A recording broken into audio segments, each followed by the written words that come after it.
Alright everyone, how's it going? This is Goggin from Infinite Combo, and I'm doing a little crash course on how to play as Plague Knight. Since, unlike Rob and Steph, I actually did play and beat the game as Plague Knight. And I gotta say, it's actually a whole lot more fun than playing as Shovel Knight. For nothing else, it's because it's a whole different game with the same levels. So what I'm going to do is I'm just going to go to this level here and I'm just going to give a crash course on how Plague Knight works. So when you actually play this for the first time, 2 of Plague Knight's minions are actually right here at the start, saying that, oh crap, the boss is coming, let's do this, and it teaches you how to do the burst, which the burst is, if you were to put it in Smash Brothers terms, a triple jump. So one thing that you'll notice is that Plague Knight doesn't jump nearly as high as Shovel Knight does, but he makes up for it with not only a double jump, but if you hold the X button, if you see that flashing, once I release the X button, 1, 2, boom, and there's 3. I myself picked this up for Xbox One, so I will be referring to Xbox controls, just in case anyone was wondering. So we'll start with the basics. We'll start with his attack, which is hucking a bomb. Now, what makes the bomb is 3 different components, which is the casing, which is how you throw the bomb. Bounce casing is the first thing you get, which is just a general, like so. Lob casing causes you to throw it upwards. Float, I've actually never used, so let's see. That's interesting. That actually helps for anyone that I really can't reach. You know, if I knew about this when fighting Propeller Knight, that fight would have been a whole lot easier. Let's see. Orbit casting is the bomb surrounds you. And for most of these bombs, depending on the powder, you can only throw 3 at a time max. The drop casing is best used when you're up in the air. And whirl casting is one of my favorites because it launches the bomb directly forward.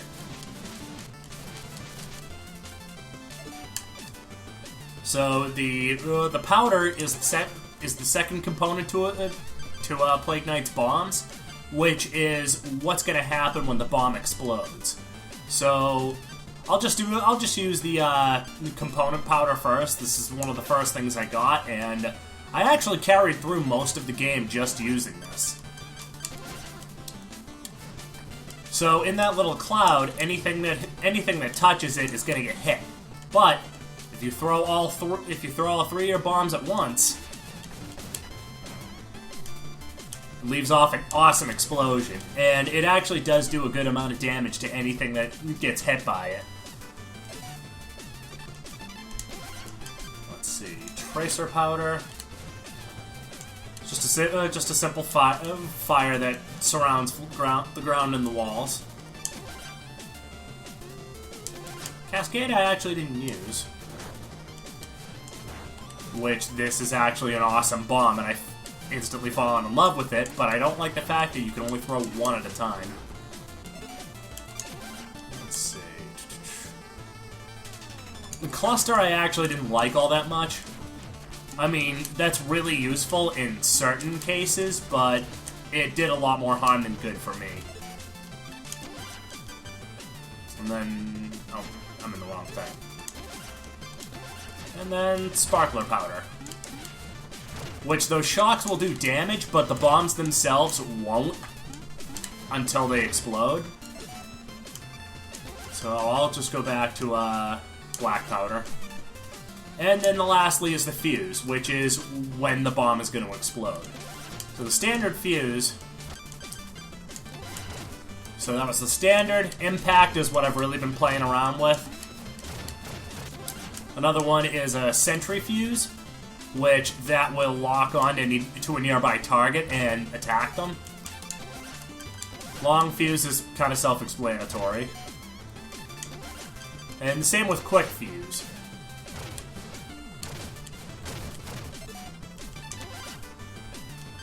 only one I never really used was the remote fuse. So I'll puck that, and...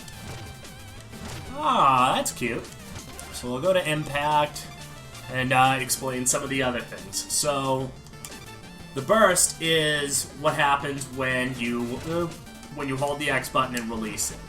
So, any enemies nearby that explosion will get hurt by it, but some of the other bursts have quite some awesome effects, like the float burst, which is actually something I used for most of the game because of the fact that you can cover a lot more ground with it.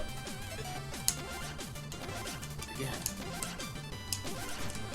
the bullet burst lets you shoot an explosion out in front of you as you hit the air. The frost burst will let you drop flakes of snow under you, as long as you're airborne. And the spin burst lets you do like a good old-fashioned acro circus, and you will hit and you'll hurt anything that gets caught in that. So aside from that, there is also the Arcana, which is kind of the equivalent to Shovel Knight's relics. Unlike a certain magic point limit that Shovel Knight has, Plague Knight has a gauge, and as long as you have anything left in that gauge, you'll be able to do something, and it will fill up on its own. Keep in mind though that if you do max it out, it has to cool down until your gauge fully restores. Which you only start with a quarter of this gauge, and it can really suck sometimes. The first thing I'm using is the big bomb, which is pretty plain, but it's powerful. We have the smoke bomb, which I'm gonna wait until I fill up. And the smoke bomb is actually best demonstrated. So, with the smoke bomb, as long as I'm in that smoke cloud, nothing will hurt me. And it does last for a brief second afterwards, but not for too long. This does help getting across a couple of spike traps,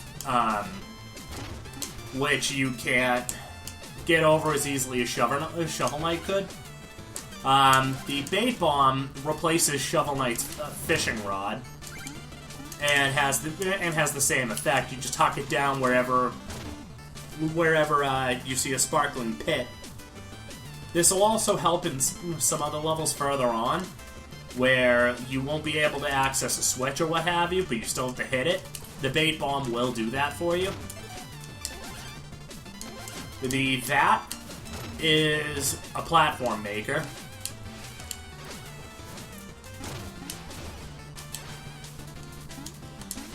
Which there actually is a dungeon. When you play a Shovel Knight, it's called Knuckler's Quarry. I honestly forget what it is right now. But you will be abusing the Vat religiously on that. The Fleet Flask lets you just do a dash. And you'll also end with with an explosion and jump into the air. The Berserker's Brew, I didn't use very much because how it works is anything I run into, I'll hit it, but the enemy hurts me too, so kind of a double-edged sword. The Leech Liquid is actually one that I rely on a lot because this is, as long as I have that red aura, I'll heal anytime I hit anything. And lastly, we have the Staff of Striking, which is just a simple melee attack.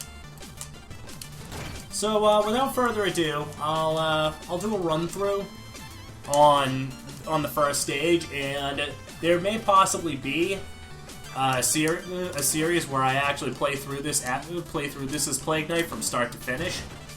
So I'll just run through this and show you how it's done. So another thing that I didn't explain was the tonics, which, how that works is, you don't get as much max health as Shovel Knight is capable of getting. So that, so because of that, one of the things that, the game gives you is it gives you the tonics to increase your max health for a temporary amount of time. That temporary effect ends as soon as you die. But it will carry with you to any other levels you choose to go to. You can acquire them pretty easily. A lot of times the special, the fish that you would normally get, sometimes they're just those health tonics instead. Or you can also buy them from the Magister, I think she's called, one of the villagers. Which is also another funny change. If we do the, if I do the playthrough, I'll talk about that a little bit, but, some of the other things in the game are different too, like interactions with the village, the Hall of Champions, and interacting with Shovel Knight in general. You will run into him twice in the game. He's actually the boss of the Explodatorium, and also one of the knights that you have to fight in the... Oh shit! And I died. Which, actually, I think this will... Let me show you another cool feature that I have, which is actually the armor that I have on Plague Knight. Since he's wearing blue instead of his green, it allows me to, when I hold down that charge button, it allows me to attract treasures to me, and also any loot that I've dropped from dying. There is something that you can collect called cipher coins, which they're green coins. As you can see, these ones are silver. They're ones that I've already gotten, so they're not really worth anything. The cipher coins help you with building upgrades, which Mona in the village, the girl who gives you the target breaking minigame, she's actually an accomplice to Plague Knight, and also the go-to merchant for a lot of Plague Knight's gear. So I think I've talked about pretty much everything that I can think of right off the top of my head. So I'll talk about one of the things that I actually really did like about the Plague Knight story was actually the story itself. Plague Knight doesn't have, as you can assume, as noble of a purpose as Shovel Knight does, where Shovel Knight is on a quest to rescue Shield Knight from the Enchantress. So the story for Plague Knight is that he is working with Mona to create what's called the Ultimate Potion, which is a potion that has the power to give Plague Knight anything he wants, which could be extended to world domination, things like that. The thing is, though, is that to make this potion, he needs essences, and each knight from the Order of No Quarter and Shovel Knight carry each of these essences that he needs. So Plague Knight hunts down each of these knights of the Order of No Quarter to get what he needs.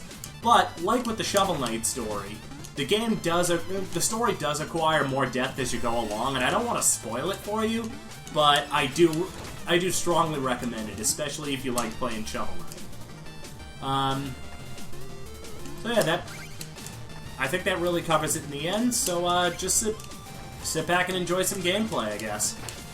Put up everything that you start with, so that way you get a real idea of what it's like.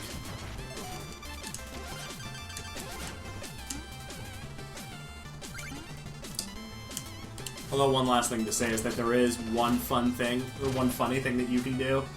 Or if you hold the duck button.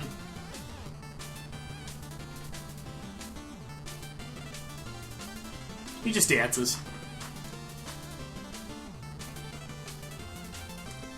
Which, if any of you that choose to play this, if Plague Knight doesn't do this right away, that is because you actually learn how to dance from the Temple King. I think that's how you pronounce it.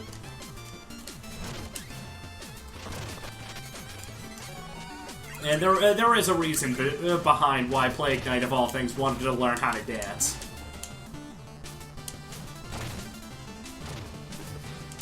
This particular dragon actually sucked fighting.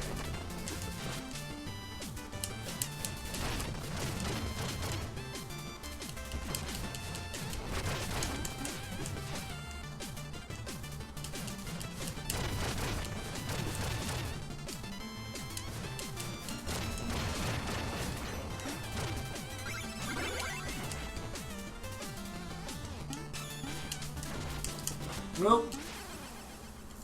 I figured that would happen. Yeah, I'm just gonna dodge the confrontation altogether.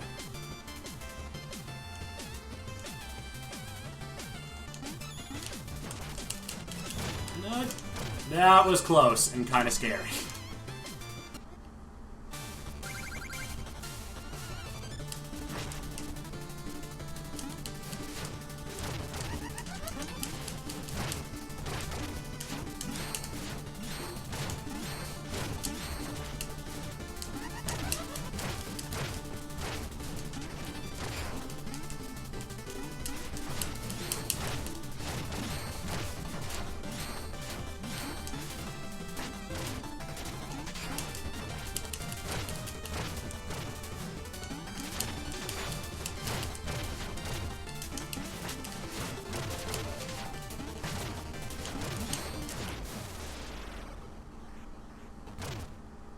And he also has the best dance.